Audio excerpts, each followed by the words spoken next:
Hmm? Magkakamatay pati maliliit na isda. Nandito tayo ngayon mga lodi sa Pulot River. Ayun, ako nagtakal mga lodi. Yung mga yamang lodi. Hmm? Magkakamatay pati maliliit na isda. Ayun mga lodi. Parang linason yung tubig. Mapupula na parang mga 3 araw na ata ito mga lodi. Delikado to mga lodi sa tao pag makainom.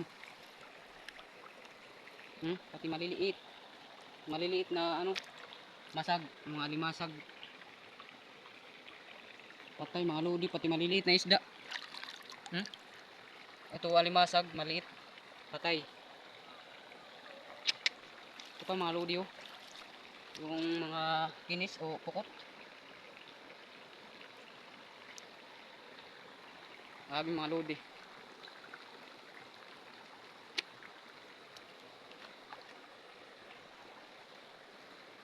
Dinisis yung ano, Pulot River.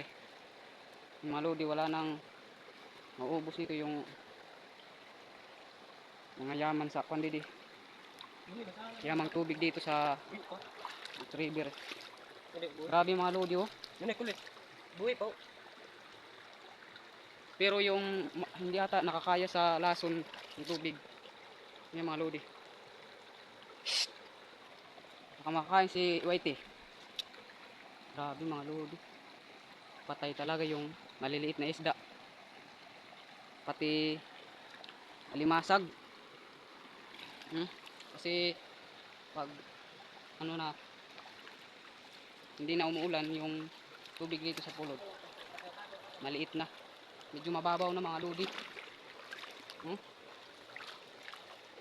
Siguro yung mga nasa ilalim mo, kasi na yung nasa ilalim mga lodi. Namula na. Yung mga lodi.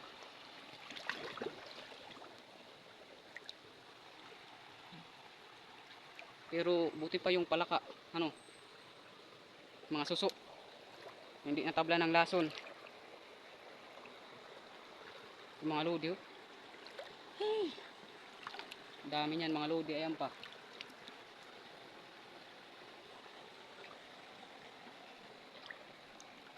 Ano kaya yung nagdisis nito?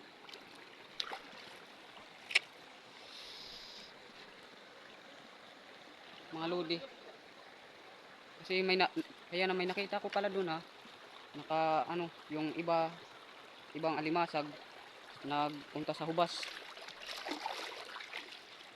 May lason pala yung tubig. Baka mga kuha na to mga lodi, yung mga 3 araw na ata, kasi yung mga pasay pukot dito sa amin ang tawag. Linason mga lodi yung tubig. Ano na nga kamatay yung ano, mga ito, pati alamasag, maliliit na isda patay. Tawag dito sa amin disease. Ito yung mga pinagbabawal na teknik ng mga ano, mga nanguha ng isda sa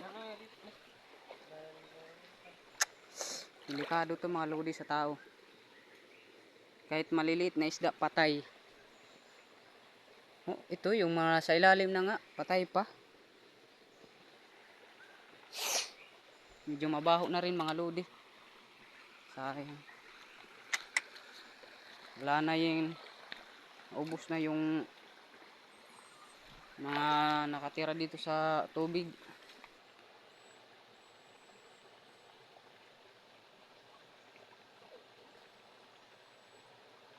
Oh guys, ito pa guys.